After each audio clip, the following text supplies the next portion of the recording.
How's it going? And what's new? April spoke first.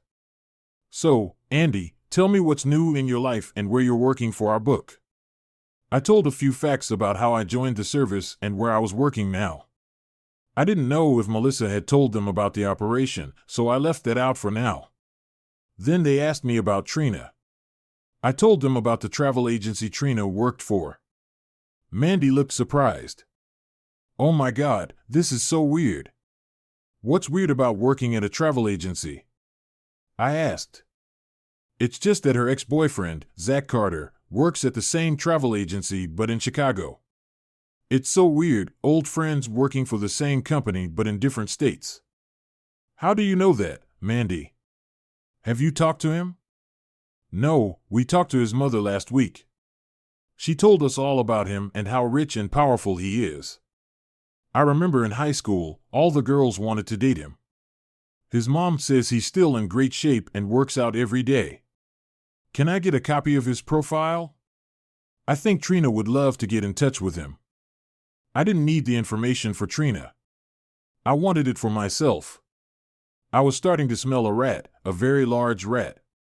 I had a feeling Trina knew everything about Zach, but only firsthand. Sure, Andy, I have an extra copy of his profile, but you'll probably have a hard time contacting him. Why? His wife is an Illinois state senator. Like Zach's mom said, you'll probably have to get an inspection to see them. Mandy laughed. I laughed with them. I was burning up inside. After I got Zach's character reference, I said goodbye to my former classmates. I wondered if I should call Bob to chat and see if he knew anything about Zach, but I decided not to. I didn't want to implicate Maria in case I needed information from her. Instead, I called Trina's room in Chicago. The phone rang 5 times before Trina answered. She seemed to be breathing heavily. Hi, she said. Well, hello, dear wife. How are you this fine morning? Why are you calling me, Andy? We said you should never call unless it's an emergency. Are the kids okay? The kids are fine, but their father is a little pissed off. Why did you call, Andy? I don't have time for your silly games. It's Sunday, you don't have meetings on Sunday, do you? I forgot, you're having one of your secret meetings with Zach right now. Did I interrupt your sex? I'm so sorry. That's enough, Andy. I've heard enough of your nonsense. We'll talk about it when I get home next week, you stupid. I can hear him in the background. I'm going to hang up the phone, Andy. We'll talk about it when I get home. Talk to me now, or I'll burn the damn house down. I could hear Zach in the background, whispering with Trina. That stupid didn't have the sense to keep his voice down. Why don't you tell your boyfriend to shut up, or I'll finish this conversation with his wife, Senator. Please, Andy, don't call her. I heard her say something to Zach. Zach, get your hands off me. He knows you're here. We can't hide it anymore. He's going to call your wife if I don't talk to him right now. How long have you been seeing him? Since you won't answer me, I'm guessing about 7 years now. No wonder you come home and want sex. You couldn't get rid of him, or maybe you wanted to have a baby with him and cover it up by sleeping with me. Please, Andy, I can't think right now. Please, let's talk later. Whose children am I raising? My or your lover's? Answer me, whose children am I raising? Please, Andy, I don't know. I honestly don't know. Wow, honesty is not one of your qualities. Gee, I may have to sue my lover for 6 years of child support. I'm sure the senator will want to support my children. Please don't say that. How the hell am I supposed to talk? I've been as honest with you as I could be. I promised never to cheat on you, and I never did, even though you blamed me for our entire married life. On the other hand, you've been having fun with that behind my back for at least 7 years. How the hell am I supposed to tell you about this, Andy? I don't know what to say right now. We'll talk when I get home. The only thing we're going to do when you get home is file a divorce and get the kids tested so your damn lover can claim father's rights. Now go back and enjoy your boyfriend.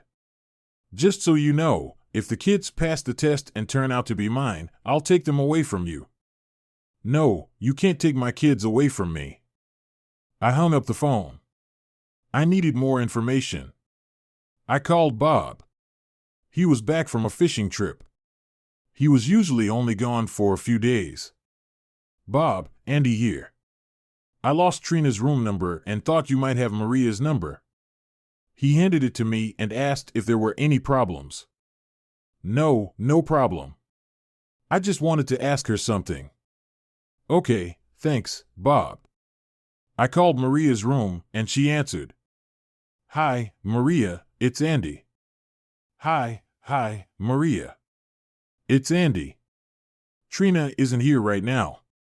I can have her call you. Cut the crap, Maria.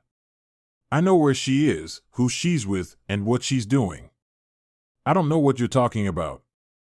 I knew she was trying to call my bluff, but I wasn't bluffing. Room 84, Zach Carter. Now, answer some questions, or I'll ask your husband, Bob. Are you trying to blackmail me? Blackmail? Hell no. I just figured that if Trina had an affair for 7 years and you covered for her, you might have gotten a little something on the side yourself. Either you tell me what I want to know, or I'll tell Bob about Trina, and you can talk to him about why you were hiding it. What do you want to know, Andy? So, you had sex with Bob too? You have an ex-boyfriend too? Please don't tell Bob. I did it the first 2 times, and I felt so guilty that I don't stay in the same room with Trina anymore. It was a big mistake, and I sincerely regret it. Who was that with, Maria? Please, Andy, I told you I did it, and I'm sorry about it. It was some friend of Zach's. I want to forget about it. Don't tell Bob. Tell me everything you know about Trina and Zach, and I promise I won't tell Bob about our conversation. Okay, I'll trust you. You don't have a choice, but I keep my promises. Trina found out that Zach worked at the same agency. She started having an affair with him. As far as I know, it was only at these seminars. What she said about him, and I'll know if you're lying, and our deal will be off. She said she always loved him and made a mistake marrying you. I'm sorry, Andy, but you said you wanted to know the truth. She couldn't wait for the seminars to be with him. They hardly ever went to meetings, and they stayed in their room most of the time and went out to dinner. What about my children, Maria? Tell me what you know. Oh my God, Andy, I don't know what to say. She was hoping that all 3 kids were Zach's. It was her way of getting even with you. It didn't make any sense. I never understood why she wanted you to raise Zach's kids. So my kids are actually Zach's. I don't know, she always hoped they would be, but as far as I know, she really doesn't know. Needless to say, Marie, Trina, and I are getting a divorce, and I'm going to have the children tested to see who will support them. I will keep my promise to you and not tell Bob about this conversation. In any other matter, I will not lie to him. As for friends, I never want to see you in my house again. I needed someone to talk to. I wanted to talk to Mel so badly, but I didn't think it was wise. I had no idea how Trina would handle the situation, and the last thing I wanted to do was involve Mel in the story. I called my sister, Jen, and asked her to come over. She sensed the urgency in my voice and said she'd be right over. Jen and I talked it over and thought about what scenarios could happen. I was confused about what to do next. Now I know why the temporary guilty plea exists. I would kill both Zach and Trina if they walked through my door right now.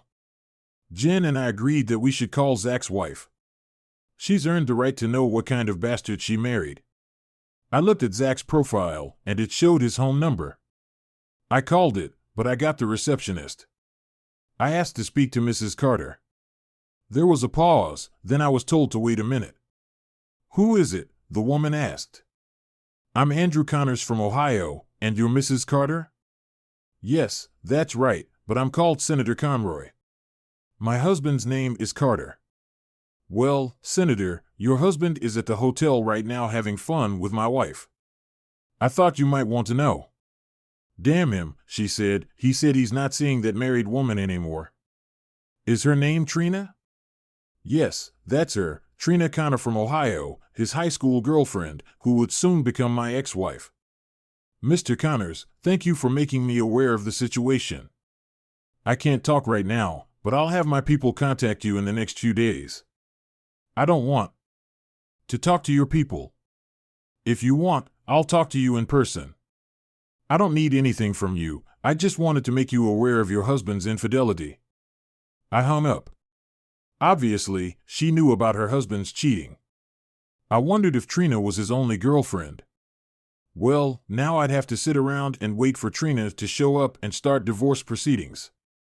The hardest part was getting tested to see if I was the biological father of my children. What if they're not mine? I raised each of them from day one. They were my family and my life. Around midnight, there was a knock on my door. I just sat on the couch and thought about my problems. I put my 3 kids to bed and hugged and kissed each of them, wondering if they were mine. Damn, I wanted to drink so badly, but after my liver surgery, I wasn't allowed to drink for probably a year. A knock startled me, and I heard it again. I looked out and saw a policeman. I opened the door. I'm Officer Bates with the Sheriff's Department. Are you Andrew Connor, Trina Connor's husband? The officer asked. Yes, officer, it's me. What's going on here? I asked. I regret to inform you that your wife was killed in an automobile accident in rural Illinois. The Illinois Post Office has asked me to inform you of her death, the officer said. I was shocked. One moment, I hated her to the core and wanted to kill her, and now she was dead. I couldn't believe what I had just heard. I wanted to wake up, hoping I was dreaming and that the past few days had been a bad dream, but it wasn't a dream, and I wasn't asleep. What happened, officer? Are you sure it was her? Maybe it was a mistake, I mumbled. I'm sorry, Mr. Connors, there can be no mistake. It was an automobile accident, and they both died. According to the report I received, their car went off the road over an embankment and hit a tree. Both passengers died on the spot, the officer explained. You said the other person in the car was Maria? No, sir, that was Zach Carter. Did you know him? The officer asked. I was stunned. I thought it was probably Trina and Maria coming home early, but it wasn't. That meant she was still spending the afternoon and evening with Zach, even after talking to me. I knew I had to answer the officer. Yes, he was from the company's Chicago office. I haven't seen him for several years. What time did the accident happen? About 7 o'clock, give or take a few minutes. It took us a while to gather the information and contact you again, Mr. Connors. I'm sorry you were the one who had to report this, but we wanted you to be one of the first to know. If you contact the Chicago Sheriff's Office tomorrow, they may be able to tell you more. Good night, sir. Thank you, the officer said as I closed the door. In that moment, I became numb. I felt hate, loss, love, disgust, and even fear of what to do next. I had 3 small children sleeping soundly, and tomorrow I had to tell them that their mom had been murdered. I couldn't sleep, and I didn't want to call anyone at this time of day. I knew that tomorrow was going to be one of the worst days of my life. I had to face reality. Trina was dead, and I had 3 children to take care of that might not even be mine. I wouldn't wish that situation on anyone. I must have dozed off in my chair, and at 7 o'clock in the morning, I was awakened by the telephone.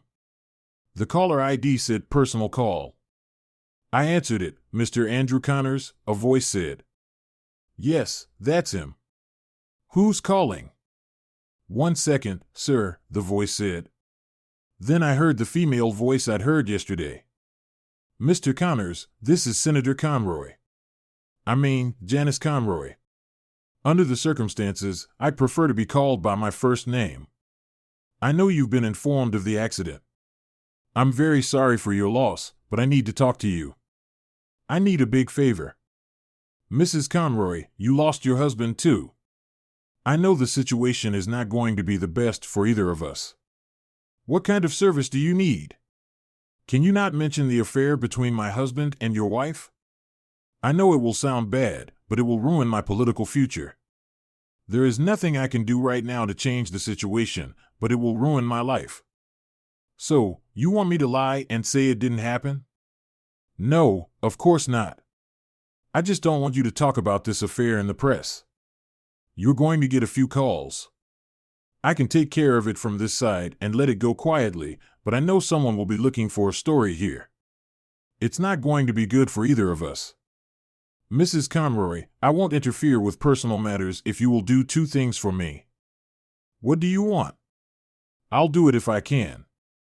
I want a real account of this accident, the one the high-ranking people are hiding. I also need a copy of Zach's DNA. You know what that's for. I'll do my best.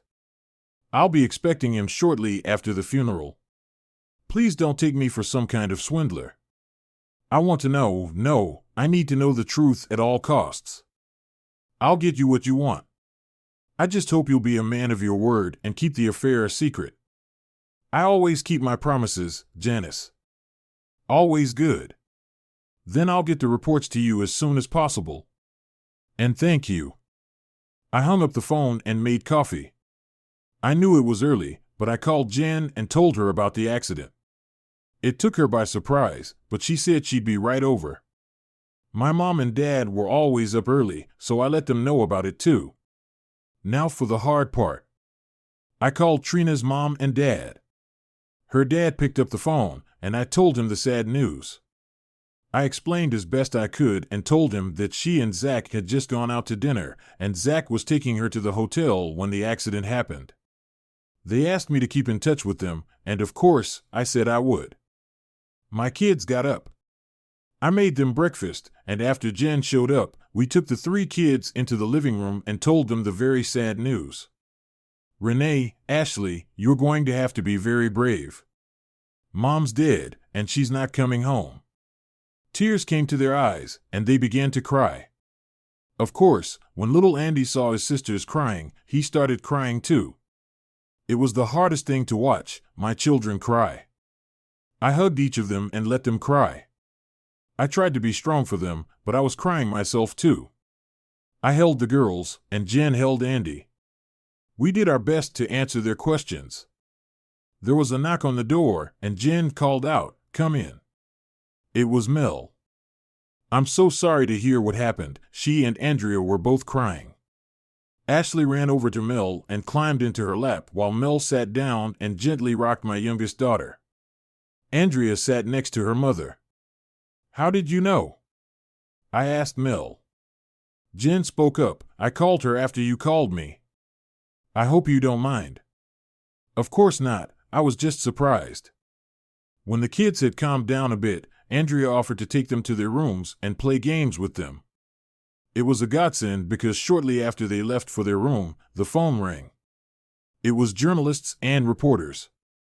They all said the same thing, "We have some questions." I got angry and started hanging up the phones. Jen said she'd handle the phone calls. She talked to the next reporter. Look, I don't understand why all you news people keep bothering us. My brother just lost his wife and is raising 3 young children. We're not celebrities and would like some privacy. I don't care if Zach Carter is married to an out-of-state politician. It has nothing to do with us. Why don't you bother her if you think it's news? We turned on the news, and there was a report. A local woman was murdered in Chicago last night. She was with the husband of State Senator Janice Conroy. Senator Conroy said the woman, one Trina Connor from Ohio, was an associate of Zach Carter, and they were just coming back from dinner. Earlier in the evening, she had spoken to her husband and said she would not be able to join them. She is very saddened by the loss of her husband and has sent condolences to Mr. Connors and his family in Ohio. We will report details of this story as they become available. Well, we knew why we were getting the call. I guess we need to get a story ready for those stupid reporters and repeat the same thing over and over until they leave us alone. I'll take the next call, Jen, I said. Hello? Yes, this is Andrew Connors. Look, I don't understand all these calls. I'm just going to tell you what I know. Zach Carter and my wife Trina work for the same travel agency but in different states. They meet periodically and discuss travel opportunities. They had just had dinner and were on their way back to her house when the accident happened. The man continued to ask questions. Yes, I talked to my wife that morning and knew she was going out to dinner. They had been friends since high school. I knew Zach personally. We all went to high school together. It was a terrible accident, and she will be terribly missed by me and our 3 children. If you have any further questions, I suggest you contact your senator. After that, I hung up. Jen and I took turns answering the stupid phone. We knew they wouldn't stop calling until we told them something. The phone was ringing off the hook. It was a good thing Jen had called Mel. It would have been hard to keep an eye on the kids and answer the phone and the door all the time. We received several calls from concerned neighbors and friends. They were hard enough to deal with, let alone other calls, as if we didn't have enough problems already. Lawyer after lawyer called us and asked if we wanted to represent them in the event of a lawsuit. We basically told them to go to hell and that we weren't going to sue anyone. If we wanted to be represented, it wouldn't be by an ambulance chaser lawyer. At the end of the day, the calls died down a bit. Mel made us all lunch, the neighbors brought food, and Mel cooked everything for us. I hardly spoke to her, but I was glad she was there. It's strange when there's a death in the family, a lot of people bring you food when you have the least appetite. At least we didn't have to worry about cooking anything. There was a knock on the door, and I assumed it was another neighbor, but it turned out to be a damn TV reporter. "Mr. Connors, may I have a word with you?" said the woman with the microphone, followed by the cameraman. "Who the hell do you think you are? You come to my goddamn house one day after I lost my wife, and for what? For some goddamn gossip? No need to swear, Mr. Connors. It's for television. To hell with your goddamn television. I lost my wife, my 3 little kids lost their mother, and all you think about is the news? Maybe you can take pictures of her body strewn across the damn highway and get 1 or 2 more viewers. You make me sick. Mr. Connors, we just want to know the truth." "No, you don't. You need a damn lie to sell to your listeners. I'll tell you the truth and see if you're satisfied with it. My wife and Zach were high school friends years ago." "Were they lovers, Mr. Connors?" "Lovers? They were 16-year-old kids.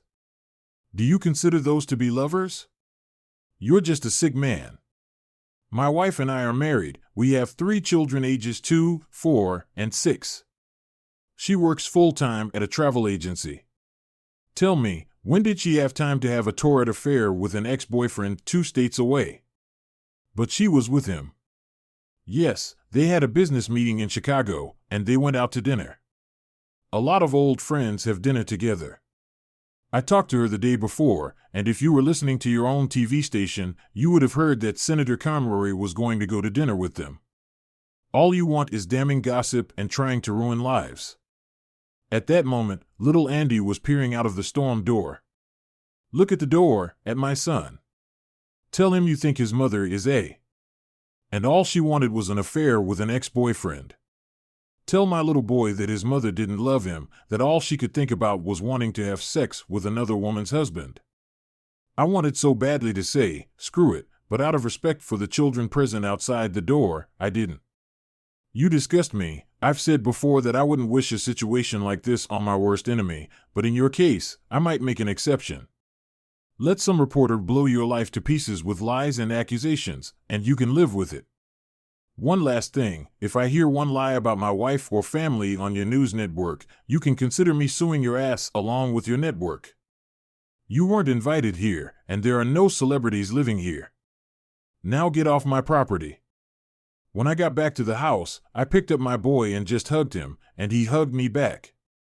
Jen smiled at me. She knew I hadn't really told the whole truth, but hopefully, the reporters hadn't guessed that. Things seemed to calm down after that. The children were playing in the room again, and Jen and Mel were discussing funeral arrangements. They were to deliver Trina's body within the next 2 days, and we wanted the funeral to take place as soon as possible. The women said they would take care of all the arrangements, and that suited me just fine. I was lost when it came to things like that. I went to the bathroom, and when I got out of there, I looked into the room where the girls were playing. I heard Ashley talking to Andrea. I miss my mom. I know how you feel, Ash. I miss my daddy. Well, his name was Eric. He wasn't my real daddy, but I miss him. He was always there for me. Why did he leave you? Ashley asked. Because he wasn't my real father. Dads shouldn't abandon their little girls. It's not nice, Ashley replied. It's okay. I have another daddy now, and this is my real daddy, and he's your daddy too, Ashley. Do you think your mom will be my mom too since we have the same daddy? Why can't we have the same mom? Tears came to my eyes when I heard those words from my little girl. I didn't want them to know I was listening. Tell you what, Ash, you talk to Dad, and I'll talk to Mom, and we'll see what happens. No matter what happens, I'll always be your big sister, and you can always come to me. I watched Andrea hug Ashley over the next couple of days. The calls pretty much stopped. A news reporter who came to our house showed only the nice part of our conversation about what a wonderful wife and mother Trina was. I guess the TV station didn't want to risk a lawsuit. Also, there was a news story about a high-profile divorce of a Hollywood couple. Our accident case was already old news. Jen and Mel did a great job with the funeral arrangements. We laid Trina to rest one night and buried her the next day. I couldn't believe how many people showed up. Jen and I stood by the casket and greeted everyone who came to pay their respects. Mel sat on a couch off to the side with her 4 kids. She wanted to stay on the sidelines. Every time I looked at her, she had another child on her lap. One minute they were crying, the next minute they were laughing. Every now and then, one of them would come over and stand next to me as we paid our last respects to Trina before closing the casket. We all cried, so sad and yet so silly at the same time. She could have had a wonderful life, but she was looking for greener grass. Mel asked her church to organize a luncheon for everyone who came to the funeral. It was a wonderful lunch, and we had one last opportunity to socialize with many of our friends. I even thanked Maria and Bob for coming. I talked to Maria for a while and told her that I hoped she had learned her lesson from Trina's death. She had a good man, and she should do everything she can to save her marriage. She hugged me and thanked me for keeping our secret. I really hoped she would learn from Trina's mistake. In the days that followed, Mel and Jen asked what of Trina's things we wanted to keep. I replied that I didn't have any ideas. I told them to give all the jewelry and keepsakes to the girls. They set most of it aside for future use, but gave the girls enough stuff to play with as kids. Mel remarked how nice Trina's clothes were. I told her she could keep them and wear whatever she wanted since they were similar in size. If looks could kill, sweet Mel would have killed me on the spot. Jen started to laugh. You are a stupid, stupid man. You want to give your dead wife's clothes to your old girlfriend? I don't think so, little brother. They were nice. I was just trying to be accommodating and let her get what she wanted, women. I'll never understand them. What to do with them? Jen looked at Mel like I wasn't even there. Let's have a garage sale and sell all the clothes. They should bring a decent price. That was the next thing they were going to do, I said. The phone rang, and I heard a familiar voice on the other end. When I hung up, I asked the girls if they could take the kids to the park or somewhere else for a couple of hours. I had someone coming over, and we needed some alone time. I told them I would explain everything to them later. As they left, there was a knock on the door. It was Senator Janice Conroy and her driver. Please come in. I've been expecting you, I said. She asked her driver to wait on the porch and entered the house. I was surprised at her appearance. She was a very pleasant-looking woman, but she was probably in her 50s. I didn't realize she was that old since Zach was our age. Mr. Connors, I was in Columbus, Ohio, on state business and thought I'd take advantage of this short trip to provide you with the information you requested, she said, handing me a manila envelope. She said it contained an unofficial accident report as well as Zach's DNA card. Would you like a cup of coffee, Mrs. Conroy? Please just call me Janice today, and a cup of coffee would be nice. Just a little cream, please. I want to thank you for being so tactful and telling me about the affair. It wouldn't have done any good if the truth had come out. The insurance company called me and asked me to talk to you about settling the matter. Janice, I don't want your money. I just want to get this over with so my family and I can move on with our lives. Andy, you'll get dozens of lawyers calling you, saying they can get millions of dollars if you contact their firm. The truth is, a case can stay open for years while they dive deeper and deeper into it.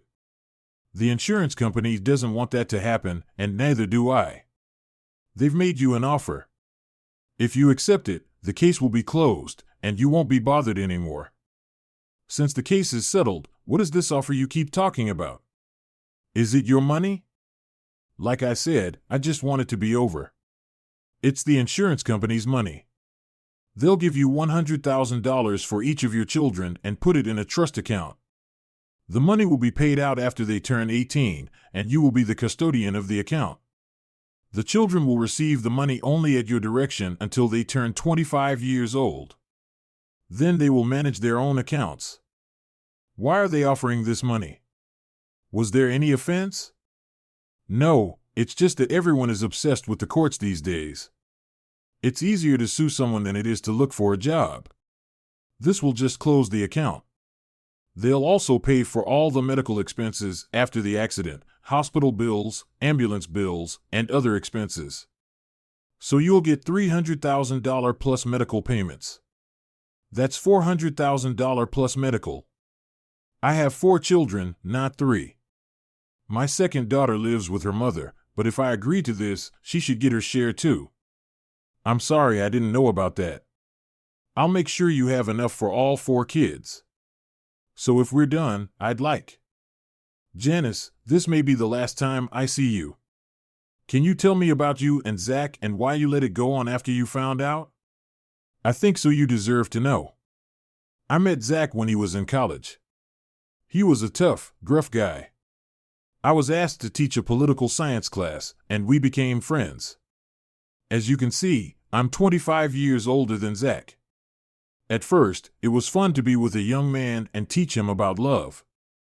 I know you've heard of trophy wives. Well, Zach was my trophy husband. I had this handsome stud on hand at all my parties. At first, Zach liked being the center of attention, but when he realized it was about me and not him, he became uncomfortable. He asked me to buy him a travel agency. I bought it and owned it. He used to run it. He took courses in the travel industry because he needed something to specialize in. Why didn't he divorce you and go about his business? Money and power. I had both, he had neither. I gave him everything he wanted within reason. There was nothing in his name, not even the car he wrecked. If he'd left me at any point, he'd have nothing left. People get used to the life he led.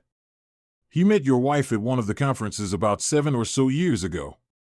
A few years later, I found out they were together, and I gave him an ultimatum: either he stops his games, especially with a married woman, or I'll make sure he never does it again. He seemed to have stopped, or at least hid it well, until I heard from you. For your information, he had other mistresses. Most of them could either be bought or scared off. I didn't know how to approach your wife since he seemed to see her once every couple of years. What will the report say to me? I feel with every bone in my body that it wasn't fair play. According to unofficial reports, Zach had his stick bitten off. The witness said the black SUV struck Zach's vehicle in the rear quarter, causing it to spin out of control. It then flew over an embankment, flipped many times, and came to a stop after hitting a tree. The official report states that the witness was far behind the other vehicles and was unsure if he was hit by the SUV or not. Janice, did you kill them personally? I don't. There are forces above me, and I can't speak for them, nor do I want to know. I did love Zach in my own way. In a way, he was my boy toy, and he was fun to be with. Well, Andrew Connors, this may be the last time we speak. The report you have has the names removed, so just in case it falls into the wrong hands, it will be protected. Again, I'm sorry for your loss, and we'll take those insurance documents to you tomorrow. Thank you for being considerate. After Janice left, I opened the envelope, and the report was just as she said it would be. Trina really was a lot for Zach. I now knew where she had learned the different ways of making love and who she was thinking about at that moment. It wasn't me. The other report contained complete information about Zach's DNA. Janice had indeed kept her promises. I had to wonder if she had anything to do with the accident. Maybe I'd better never find out. When everyone came back, I told the girls who my guest was. They were surprised when I told them who it was. I explained that we had an agreement and that the senator had taken the time to honor her side. The girls asked to read the report. Are you guys sure you really want to read this? I know you're women and curious, but this is some pretty deep. You're not going to like what you read. Mel looked at me. Andy, since I care about you, I'm going to forget about being curious. You can't ride this train through life alone. You have to be able to share with someone if you suddenly need to talk about it. She smiled sweetly at me. After that, when they read the report, they were saddened like me. They hoped that maybe Trina would feel remorse after talking to me this morning. I told them some of what Janice Conroy had shared with me. My sister Jen said, I know it's awful, but maybe Trina's death is God's providence. How much worse it would have been if it had continued, if the children were at the center of it all. I knew she was right, only she said it out loud. That was Jen, never afraid to speak her mind. After she left, I sat at my desk reading the report again and looking at Zach's DNA. Mel sat down at the table next to me. What are you going to do with that? She pointed to Zach's DNA report. I have an appointment at the clinic tomorrow to take tests and find out if Zach is the biological father. Don't do it, Andy. For your sake and for the sake of the kids, don't do it. I have to know, Mel. I have to know why. Why is this so important right now? Zach is dead, Trina is dead, and nothing good will come from that knowledge. What if you're not the biological father? What are you going to do? Give up the kids? Send them to an orphanage? Raise them with anger in your heart? Please, Andy, listen to me. You're their father. You've been there for every one of them from day one. You delivered their babies, changed their dirty diapers, but most of all, you have always been there for them. You are the one they call daddy, not someone else. Don't let those thoughts into their minds and hearts. Please, promise me you'll think about it, Andy. Think about your children, okay? I'll think about it tonight. If we go, I'll stop by tomorrow when we're done. Mel kissed me lightly on the lips. It felt so good. She called Andrea, and they went home. I did what I had promised and thought it over. The next day, it was the middle of the afternoon when I pulled up to Mel's house. The kids got out of the car and ran to her house. Andrea was at school, but Mel had told them they could play in her room. Renee was supposed to be at school, but I had already canceled her the day before. You did it, didn't you? Muttered Mel. I'm sorry, but I promised the kids, I replied. What, you did it for the kids? What are you talking about?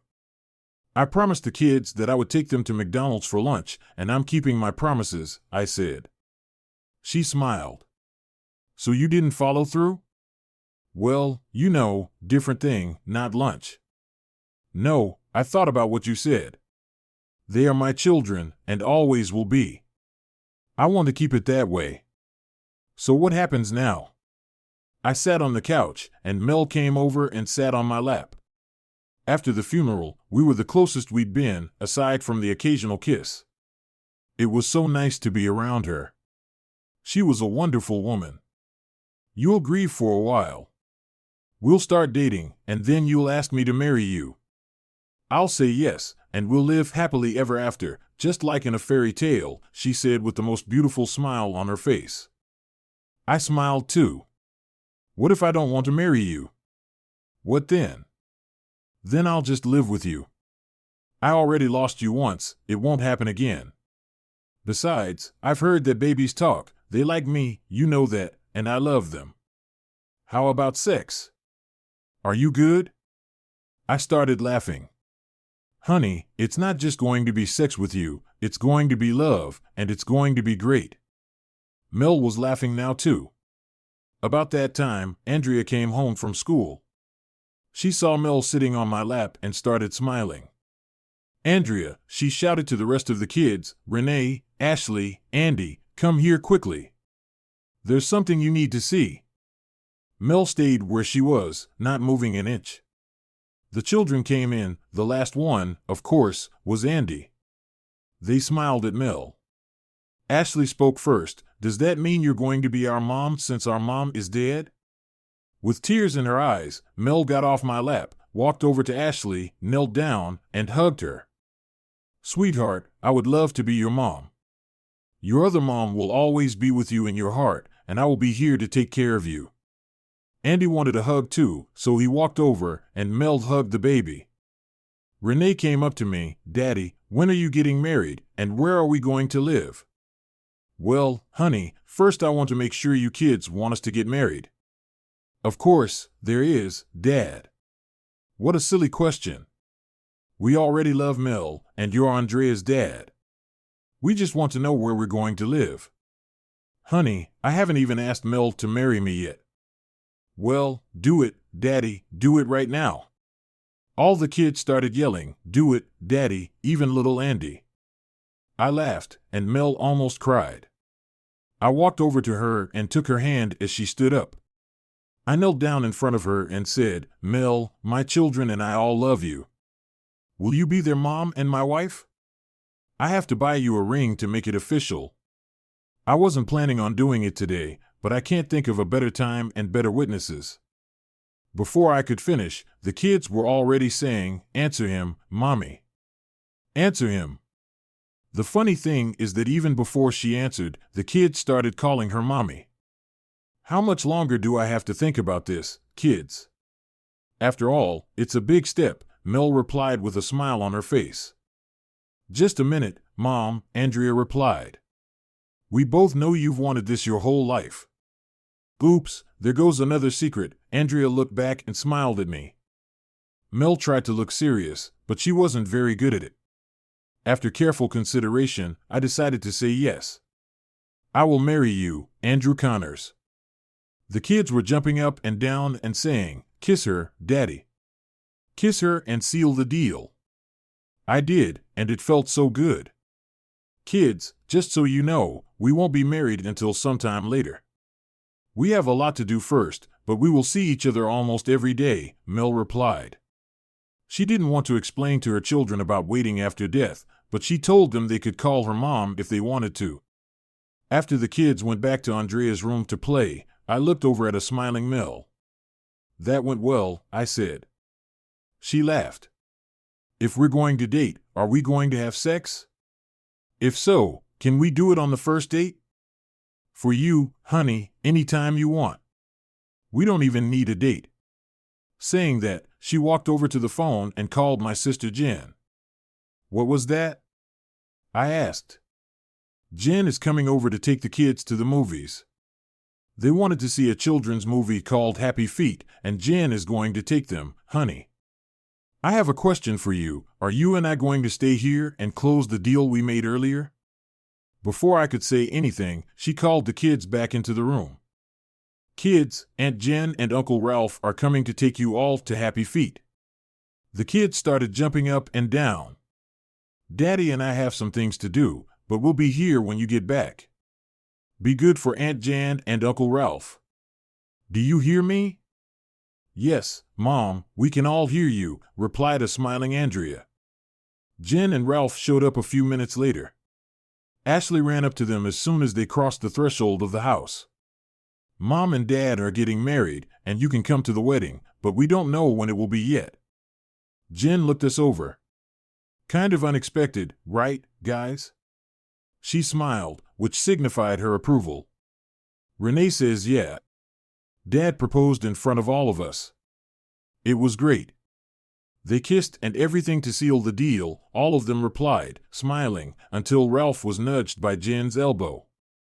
Well, congratulations, Jen said. We'd better take the kids to the movies so you can finish up your unfinished business. We'll stop for pizza on the way home, so you'll have about 3 hours. Hopefully, you'll be able to finish your business by then. Why are you laughing, Uncle Ralph? Ashley asked. I was just thinking about Dancing P, which we're going to see. It should be a very good movie. When they left, I played dumb and asked, what unfinished business do we have to do? Mel pulled me into her bedroom. I've waited 11 years to put you in my arms again. Please make love to me. But don't forget that we have a 3-hour workday, honey. I'll only need 3 minutes for the first round, I said. We both started laughing as we undressed. We made it through the Christmas holidays. We spent a lot of time together. We were a family, except we weren't married yet and still lived in our own houses. We tried to wait as long as possible, but the kids wanted us to get married as soon as possible after the holidays. The kids got together and asked if they could have a big Valentine's Day party. Angie smiled. We started calling her Angie, as the kids did. We asked them how they chose Angie over Andrea, and they said they already had Andy, their little brother, so they chose Angie. And it didn't bother Andrea, and therefore it didn't bother us. Dad, the other 3 kids have birthdays the week of Valentine's Day. Mine is in March, of course, but that's okay. We want you and Mom to get married, so we decided to have a big combined birthday wedding party for all of us. Since you and Mom don't need wedding gifts, guests can bring gifts for Renee, Ash, and Andy, and for me too if they don't mind me getting them a month early. What do you say? I'm just the talker in the group.